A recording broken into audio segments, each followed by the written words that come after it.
Welcome to our series of Acuna Consulting, our webinar series.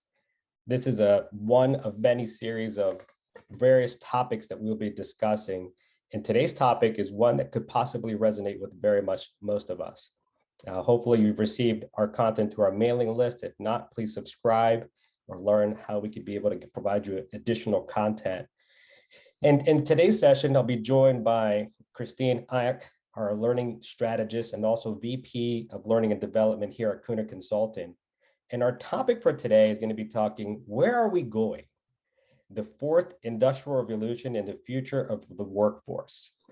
As Christine stated, we're using an innovative new product. So we're testing this out. Let us know how you feel, your thoughts, and any feedback will be greatly appreciated. So a little bit about myself. Lean Enterprise Agile coach and speaker. Have worked in the industry for the last about 10 years, specifically around technology and also organizational development. Extremely passionate about helping organizations, individuals, and teams really grow. Have a variety of certifications through agility, as well as just organizational change management. And I look forward to participating with each one of you. Go ahead and pass it over to Christine. Hi guys, thank you for joining us. This is me. I don't know, over 10 years probably I'm dealing with the learning and teaching development and all this stuff. But my background is IT and also the project management. That's why this is the combination of everything. I'm quite interested to see how the future is going to shape and how we can help you to, learn your new skills and adopt with the new requirements. Now, before further ado, let's look at today's main topic. I will continue, Alan, and you jump in whenever you feel. This is interesting. About almost probably over 10 years, I am following World Economic Forum. They run the reports, every year about the workforce and so. But in 2018, they officially accepted that, this is the fourth industrial digital revolution. And they said that this impact of these revolutions will be seen near future. They were talking about, 2022, 2023, within 5 years, the workforce will change. But of course, with the pandemic, this speed up.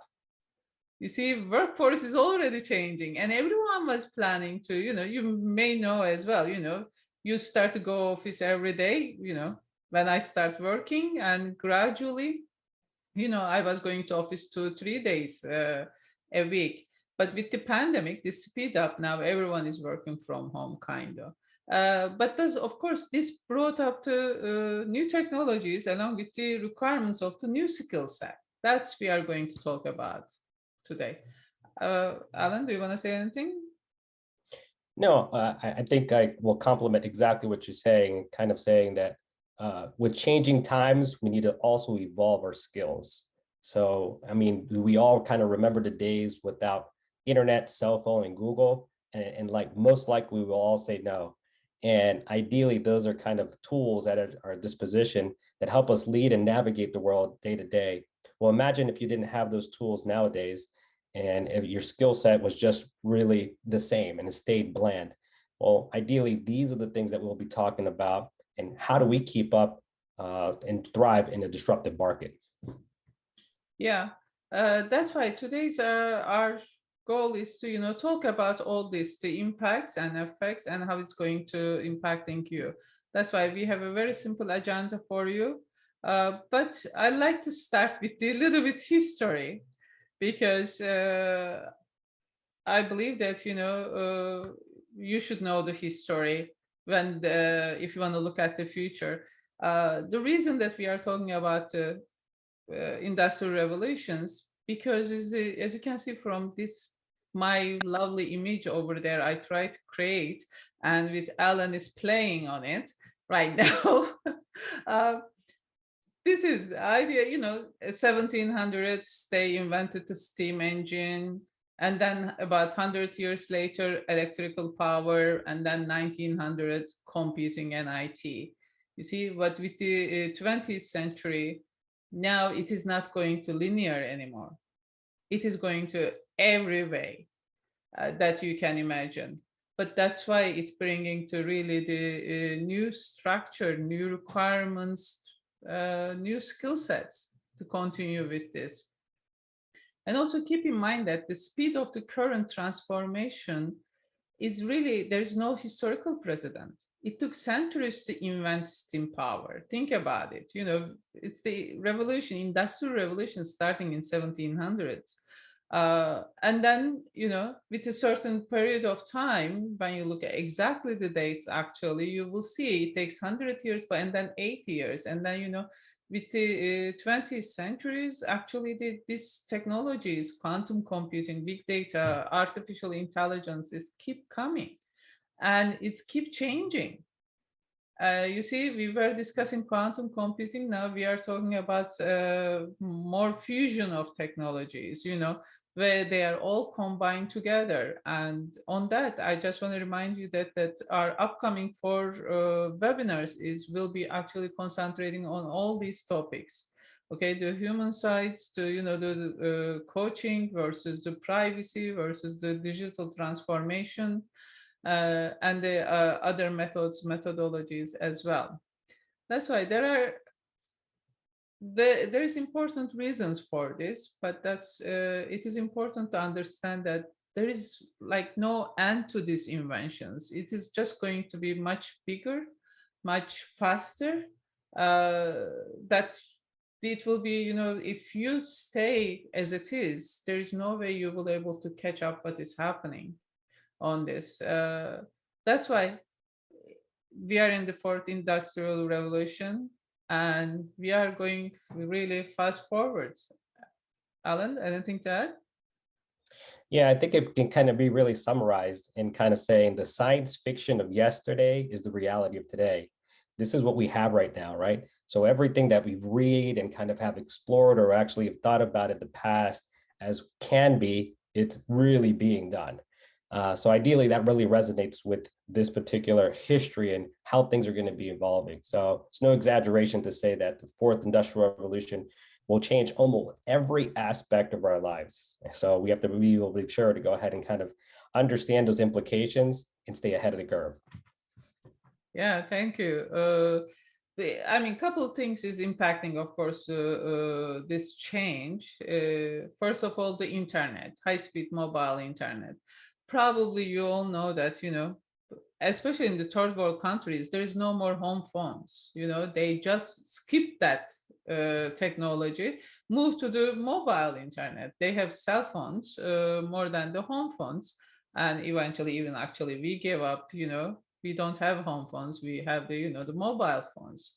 And of course, the adoption of big data analytics, you know, that with the internet, how the marketers using the big data, how they are doing the analysis and everything.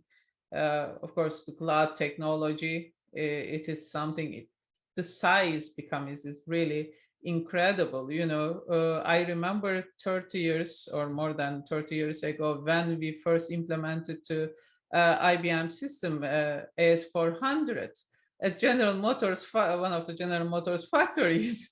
45 megabytes was our hard disk. Yes, and with the green screens, you didn't need memory or anything. That was the, you know, the really state of the art technology that time. We start to run the whole factories, logistic and production on this environment. That's why I think about it now with the, you know, the cloud technology, all this stuff. It is quite changing, and the factories right now, artificial intelligence is just taking over the people.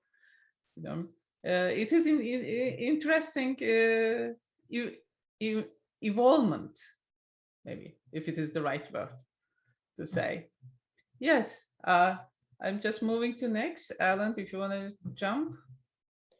No, kind of complement what you're saying over here. And we kind of understand that as technology is changing and evolving, We know that kind of automation, artificial intelligence, site reliability, engineering is really at the forefront of what we know now. But ideally, there's always human components to all of these. So as we start to evolve technology and replacement of automation to help improve human kind of interactions, we know that there's a decrease of that happening. Ideally, right now, we want to go ahead and understand what is the kind of intrinsic implication of that. So we'll be exploring that in the next couple of slides. And it's interesting to say, well, how can we keep a grasp of all those things? And is it we are working with the technology working for us? Yes, this is the interesting concept. I think that it will be lots of discussions on this because attended technological innovations will lead us. You see, we are adjusting accordingly, but on the other hand, we are the one inventing those technologies. You see, it's like a maybe more chicken and egg situation here, but definitely technical innovations are, becoming much more important, and we are adapting to those innovations. But also, what is interesting that they reported on the report. That I'm sure you guys are seeing as well. Transportation and communication costs drop significantly. You know now, you are thinking you are ordering from Amazon, but within 3 days you are receiving your package from somewhere else around the world. With the, like I cannot believe it. The price of this, something we ordered, it's like $5, and they are shipping this package for $5, include the material fee. This is interesting. Of course, that's why the logistic and global supply chains become more effective, because also the impact of artificial intelligence, of course, using robots. And of course, the cost of trade, it is reducing a lot. That's why but for us as a workforce, all this is important, but always keep in mind that artificial intelligence is all around us, because you heard the news, probably self-driving cars and drones, the virtual assistants and software that translate or invest and everything. I mean, you might be already using for your investments, the auto investors, all this stuff. It is with us. So, future is actually here. What do you think, Alan? Yeah, I think the technology is embedded in our day-to-day lives. So I really think this is a huge impact. And it's so funny. I was reviewing a short video yesterday evening with my wife about Tesla. And we think that they're probably run on the forefront of technology with their autonomous driving cars and so forth. And one of the things they had discussed about this was the adaptation of their battery. And they said their battery lasts long. Well, that is very true. So if you charge the battery, the Tesla car actually can go ahead and kind of support that. One thing about that they had not noticed is the Tesla actually has two batteries, one to go ahead and charge the car for the major components, but one that actually charges the actual remote, the lights, and opening the doors. Well, go figure. It seems like there was actually a defect or something that was not understood from the engineering team that says that if the car is being charged up by the main battery and the main battery completely charges up within 1 day or 2 days, then it stops powering the car because it only has a full battery. But guess what? The supplementary battery, the 12-volt battery that opens up the doors, if the car doesn't move, it doesn't charge. Now, look at us nowadays. In the pandemic, we really are not traveling so much. Well, guess what? That battery died for that individual. So guess what? He was not able to open up his car, use his car, even though he had this great artificial intelligence, awesome, great engineering from Tesla, but it was something very slight small. So although the technology is great, and they needed to do that. Well, this individual had to take apart half of the car, the front cover, the hood, underneath, various intakes to go ahead and kind of get to the actual battery to charge the battery up. Imagine you having spent so much money to kind of say, well, technology should have solved this. The car should have been on it. There should have been a discussion about this. But again, we wouldn't have known that if you're not driving your car as much as you do nowadays. So again, although artificial intelligence and these nicer technologies are there, they have not thought of everything. Yes, Things yes. will evolve. I'm just laughing because a couple of years ago we changed our locks at the house. You know, we made it the keypad locks and or the the touch, and so because I said, oh, I don't want to carry the keys and everything. Guess what? The battery died and we were locked out. Totally. Wow. Yes, yes. And I was able to open the car because I have from my cell phone, I was open the car, but not the doors, house door. And so at then we had to take out one of the small windows to get in. But this is the technology, like it's a we cannot foresee at this point what will be the exact outcome of this. You see, but it is just going to help us to innovate more. Okay. uh, but with these artificials in the future, talent more than the capital, you see, will represent the critical factor of production. We will talk about it. When we say talent, we are talking about the power skills. We are talking about the mindset and the people side of technology, because as we said, the certain things will be automated, but not everything. Still you need the people side of it. So for the future of the workforce, what we are thinking is that the think about it, so my generation, say, like, or the parents, they start one work, they stay there for 30 years. I mean, right now I didn't stay in a one country 30 years, forget the working in the same company 30 years. But it's just because we have to adapt to complex and changing environments. We have to learn to the delivering results in challenging circumstances, because you see, this pandemic was again very similar to industrial revolution. The last big pandemic was this size they were comparing. We are not talking about the SARS or N1, whatever that one, the Spanish flu pandemic. It was 100 years ago, but now we are thinking those pandemics will keep coming back. We have to be ready. You see, that's why we have to continue with the continuous improvement, and whether you like it or not, but we have to continue learning new things. Yeah. Anything to add, Alan? Yeah, so I think innovation really drives business growth. And ideally, we were pushed to our max over here with the pandemic, with having to evolve and having to now change business outcomes and needs. I mean, we went from in-person meetings to Zoom, Meet, team meetings, and it has completely evolved. So I thinking as those things really evolve for us, we need to go ahead and be able to adapt. And ideally, this is what we're trying to talk about today: is what does it mean for us, right?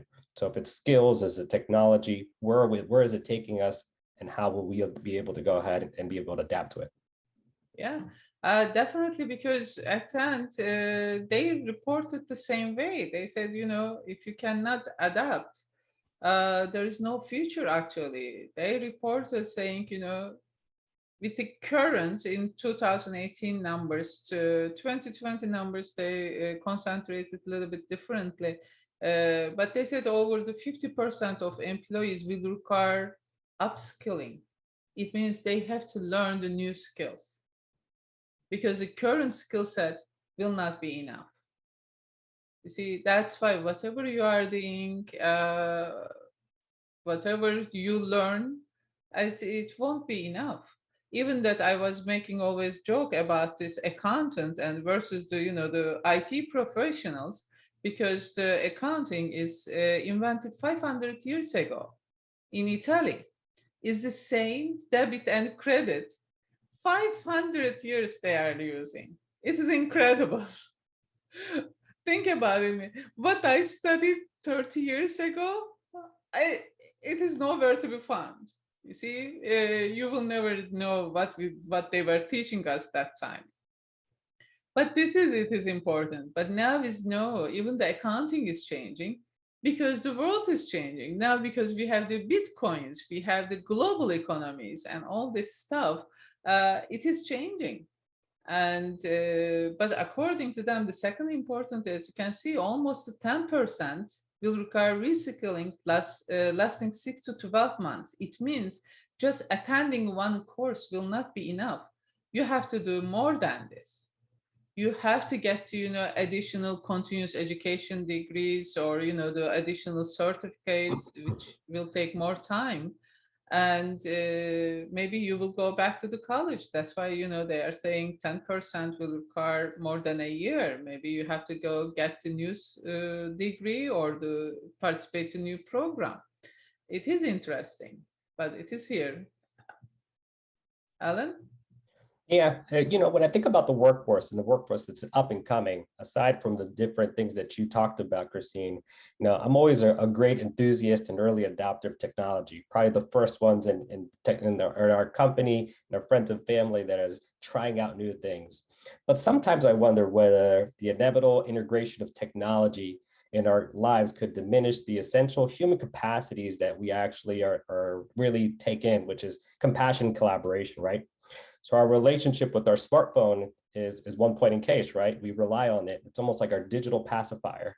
And it really deprive us of life's most important assets, which is kind of the time to stop, pause, reflect, and engage in meaningful conversation. And I think these, among other soft skills, are what our workforce, that our future workforce coming about, may be in need of or lacking at the moment, right? Kind of understanding, yes, we're all digital, we kind of communicate in that way. And I may even think myself that when my son grows up, I think the way he's going to communicate is by sending me a text message rather than having a conversation. Ideally, if I have an employee that's Gen Z or Gen Y over here, they're probably doing the same thing. That's the best way to communicate. But let's find other ways to kind of really work together. So yes, we need to be able to continuously evolve our skills. And I think soft skills like this over here are very meaningful. Yes. Yeah, definitely. And yeah, again, I'm just laughing because my son has the computer science degree. He cannot believe how what I learned. I cannot believe what he's doing right now. It's totally different. It is totally different, and especially because he's working on startups that the startups, the technology they use quite different than the big large enterprises. We used to, I mean, that's till a couple of years ago, I still, when I go into the operation department within one of the banks, you will see the green screens over there because of the backend systems. But of course, companies, if they are set up, last 5 years, you will not see anything related to this. And yes, and Alan, good luck to you because their communication needs are quite different. I mean, there are good points over there. He orders much faster than me, whatever we want to order, which is good. But let's go back to our topic. How we can handle this change. That's for us, it requires really the new mindset. Of course, doesn't mean that you have to throw your old mindset out there. It's just adding, this skills, these thinking styles here. Agility is one, because when we talk about agility, please, we are not talking about any models, frameworks, or anything. We are talking about the ability to move and adapt quickly. Okay, decisively support changes. We are talking about open to change. Like, it can happen. I mean, you saw with the pandemic, we have to change how we are working, how we set up the stuff. And, we have set up our homes, rooms, offices to, accept this is what is happening. And of course, the resilience, you cannot give up easily anymore because it will keep coming. You have to accept, you have to prepare and respond this, the change is happening. Or, that's why I say, welcome to changes. That's why today we decide to use this new tool. As you can see, Alan is playing around, and which is okay. He says, okay. let's go. But this is the mindset we are talking. What do you think, Alan? Yeah, it really resonates with what you're saying because I think the only constant in this world is change. So if things are always changing around us, I'm very adamant in my training classes when I speak with my team is to understand that we've all through our own experiences have created and have our own ways of thinking or mental models. Essentially, it's almost like we have our own pair of glasses and we see the world through those lenses because of all the experiences that we've combined. So if you're stuck on that fixed mindset, you already will think about it. This is the way it's done. This is the way it's going to be. And if you talk about that growth mindset, you're thinking of evolving and really evolving those characteristics, abilities, and really where we're going to have it really push the team. It's almost like a big cultural shift that comes with it as well. So it's something that I think it's easy to kind of talk about, right? New mindset or growth mindset, difficult to really think and apply.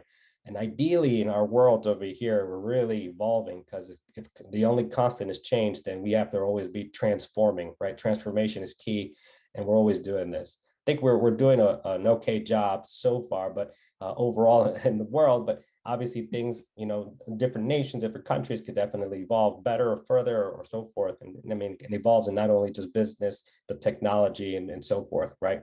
Yeah, yeah. No, definitely. And also, actually, it makes us much happier that I notice, instead of fighting against it to change or refusing to change or not accepting to, the change, actually, it's much more difficult given the time and, the style we are in. But also, they identify that, we need to new power skills.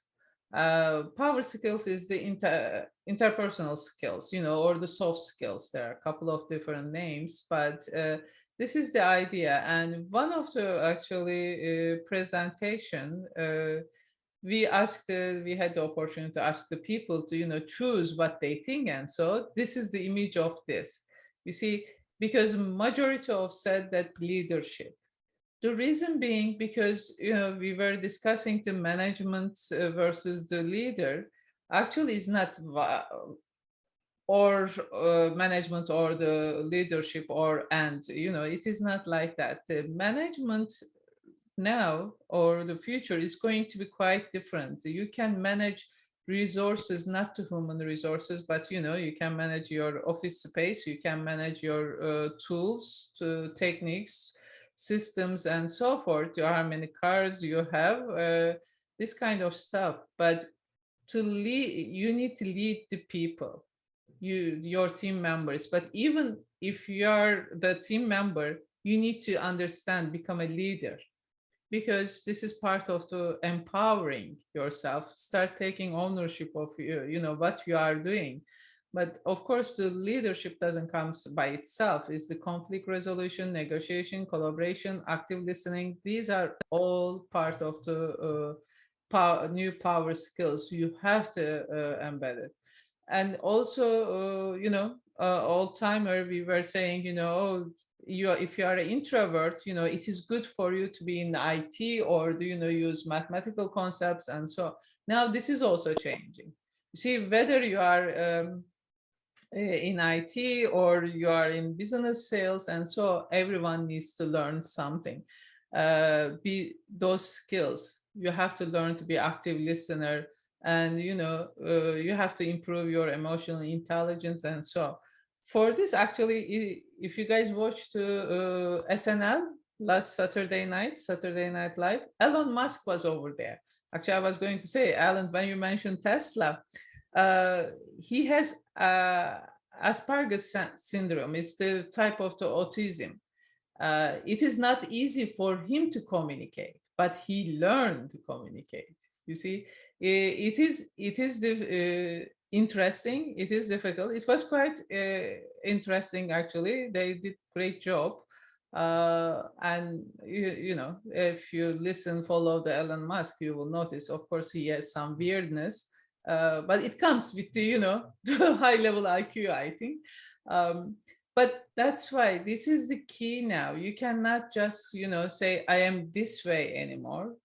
you need to have all these power skills on your bag, and use it when you need it. Anything, Alan? I'm going to next. Yeah. So I think the power skill that is so easy to kind of know, but we don't do is a good colleague of mine always says this, right? And he says, we have two ears and one mouth for a reason. We should listen first, then speak. And ideally, we go into really solutioning, discussing, putting our point of view. And the easiest is to go ahead and truly understand, have empathy, and really listen for what is the problem, and maybe hearing it out, and then being able to ask the right questions to get further understanding. So these hit home with me in types of understanding these power skills, because this is really going to lead our organization. Even people that I've coached over here have evolved, and I said, strive for progress, not for perfection.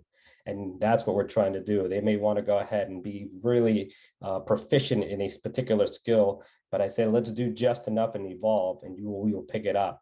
And that even happens in some of the product development teams that we work with as well, because they're really stuck on trying to do things Yes. very aggressive, perfected way. Yes. Yeah. No, so true. It's on project management. That's we say the same thing. There is no such a thing like perfect. Okay, just you have to do what is required. You have to learn to do, what is the required, and deliver this what is required. Because sometimes we are losing to whole big pictures when we are trying to make it, perfect. Because I don't know if you are like me, there is no end. If you give me this presentation, I will keep updating this presentation till the end.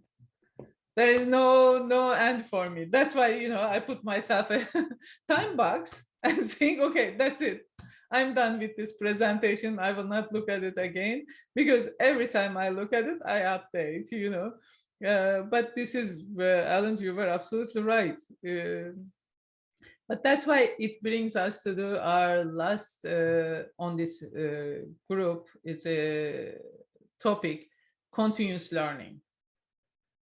I don't know if you don't like learning new stuff. I'm sorry to let you know that there is no end to this. Actually, you will continue learning. I remember again, the people, they go to the university, finish, they do masters, they said, I am done.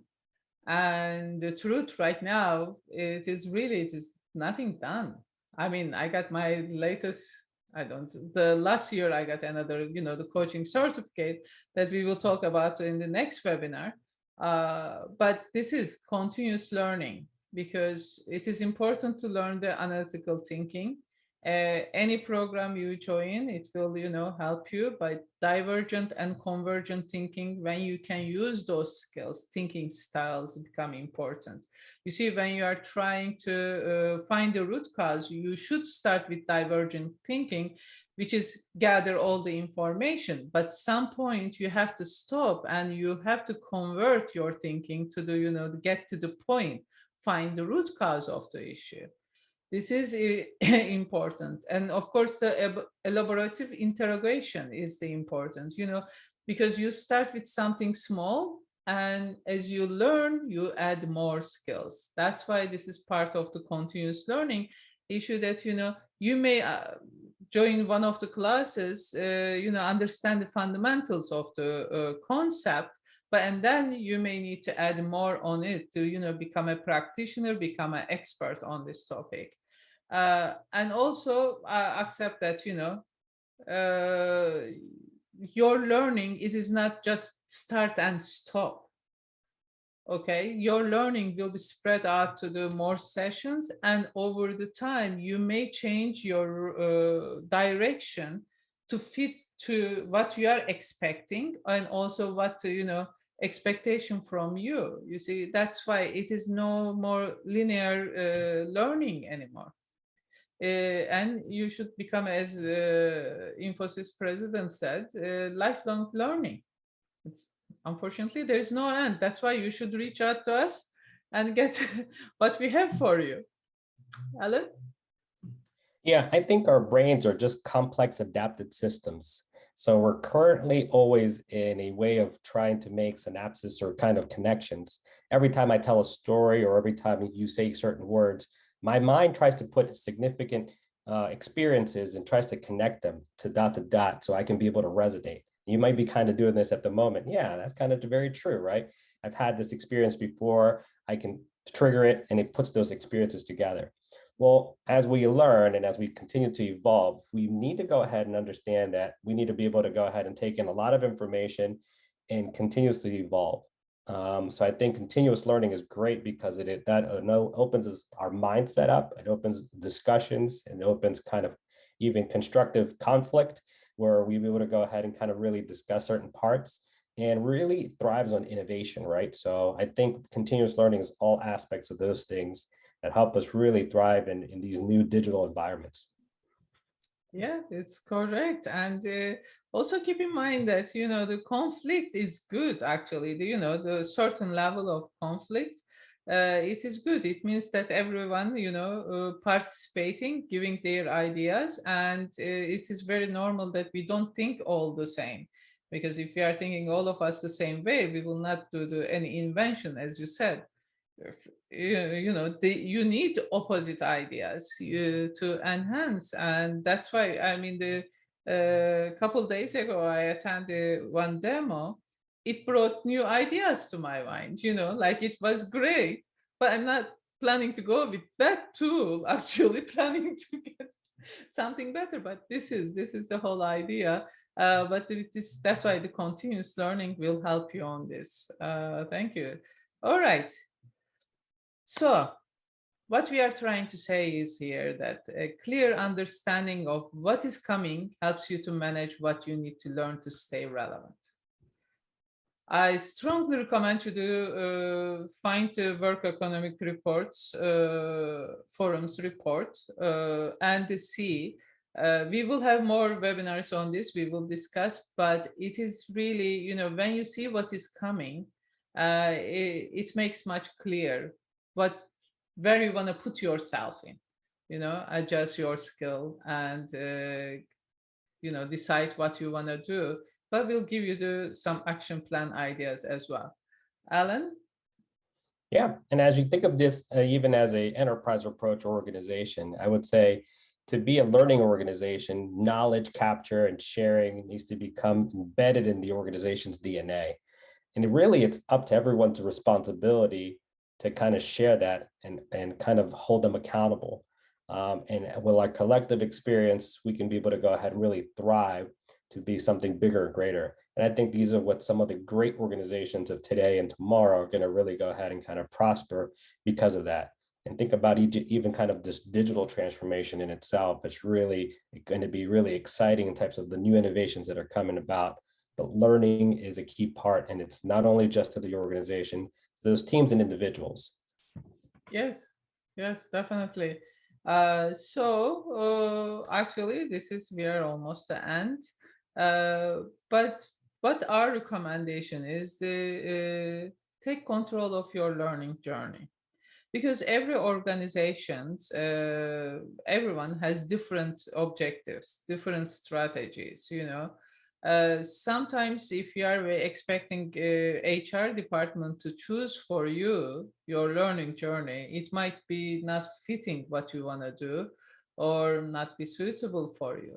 That's why it is important. I mean, today's world, there are, first of all, a bunch of free information out there, and then there's a bunch of level, the trainings are available.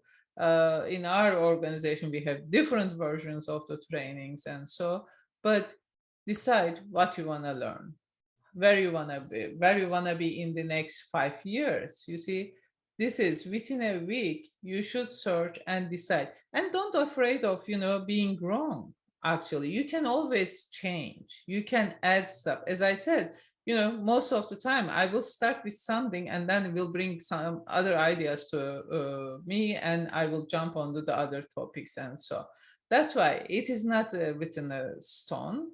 Just make a decision, though. Just act. And that's why plan your learning path and say that you are going to do this, and then you can say, I didn't like this, actually I will move this way.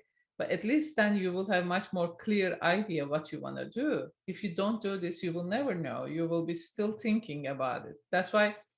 But if you have any question, where do you want to go? And so, you can reach me anytime, or Alan in this case. But execute your learning path.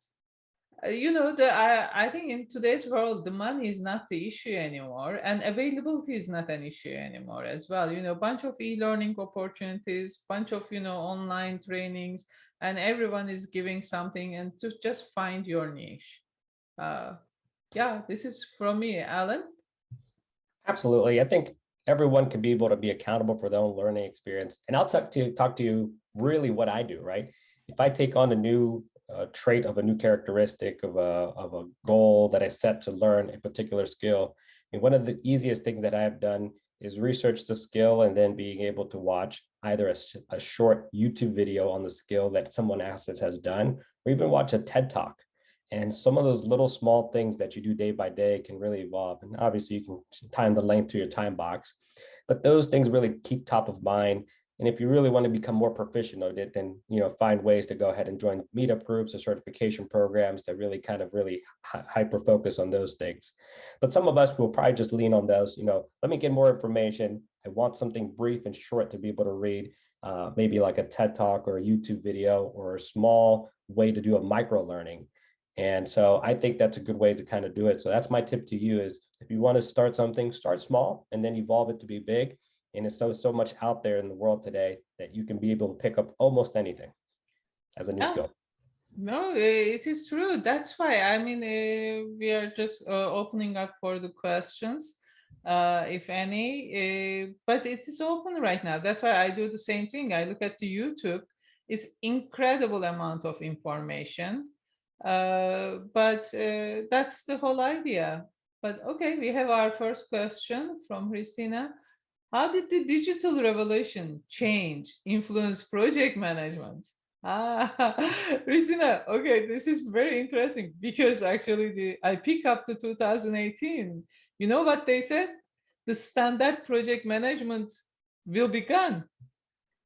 It is impacting because you see, origin of the project management is you schedule, you control, and you ask the task if it is done or not, because based on of course mostly the technical knowledge, this can be automated. They said clearly, they said it will be automated. You don't need that standard project managers. You need project managers who can add value, you see, who can work with the team, help team to learn, help team to collaborate, help team to understand and see the teams what is missing and fill those blanks. That's why they said that these project managers will be say survive, but the other ones very similar to accountants, because most of the things rules will be eliminated with the artificial intelligence. That was the whole reason. But I think they are right. That's why we have to move. As a project managers now, I am recommending them to become a coach as well, because this is the skills you need for the building the team and managing your stakeholders and so on. Okay, and thanks. I hope I answered. If not, reach out to me. And there's a question, Alan, for you. What are some good enhanced learning techniques we can use when learning a new skill? This is a great question.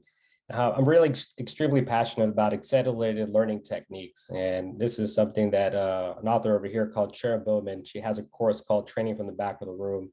And if you don't know about it, I encourage you to kind of see this, but she has evolved a program where she talks about kind of the various ways that humans understand and learn. And she talks about the 6 trumps, what basically is moving trumps standing. So when you're learning to go ahead and learn on something, it's not only static, right? Different kind of over trumps the same, and images trump word. If you see that an image talks 100 words, then maybe a video tops 100 images, right? So the being able to kind of really change the way you actually are looking at information, either a video, audio, a presentation. Actually, I'm a kinesthetic user or experiencer, so I like to actually be in it. Let me do it so I can be able to do it and see it. So there's various techniques and strategies to learn just from just evolving and changing your environment. As other ones that you can be able to go ahead and do is kind of really understand, like I said, micro learning. And I'm all about understanding maybe short segments of time that you're hyper focused, maybe 3 or 5 minutes that you're looking at a particular skill and you revise it, come back to it. I think those are really good ways to really move and enhance your abilities to learn something of a new skill set. So I encourage you to kind of check out Sharon Bowman and her information. We're training from the back of the room, and anything else on types of like micro learning. I think that's going to be our new future going forward is, these longer educational institutions like, colleges and universities are great for skills that you actually will develop, but practical skills that you will do in the workforce, sometimes you just need, for example, how do I unmute on a webinar, Yes. right, on Zoom? I quickly looked it up. There's a short YouTube video on it. Fantastic. Now I have that new skill real quick. I could have gone to anybody else over here, but it's not something they teach in the university, for example. But that's a skill that I knew because Yes. guess what? Technology's in us. Today, we use Zoom as one of our tools. I need to learn it. So yeah, hopefully that answered your question. Yeah, this is the back of the classroom teaching, isn't it? It is interesting. We have more information. We should have a session on this, Alan. Yeah, Agreed. it is. Great. Yeah, we should have this one session to introduce to you guys. Okay, I think we come to end of our session. I just want to mention that upcoming webinars, okay, please join us, and also let us know if you want to hear some other topics. But the next Tuesday at noon again, John and Mike talking about DevOps and agile adoptions and all this stuff. And then, the other sessions on privacy, ITIL, and the digital transformation will continue. We have very interesting speakers. Thank you very much. But now let's go talk about our surprise freebies for this one. Alan, do you want to talk about that 3 months free access? Because you are talking about some micro something. Sure. So welcome everyone. This is Elite Agilist now, and this is our tool that we would like to give you guys all free access.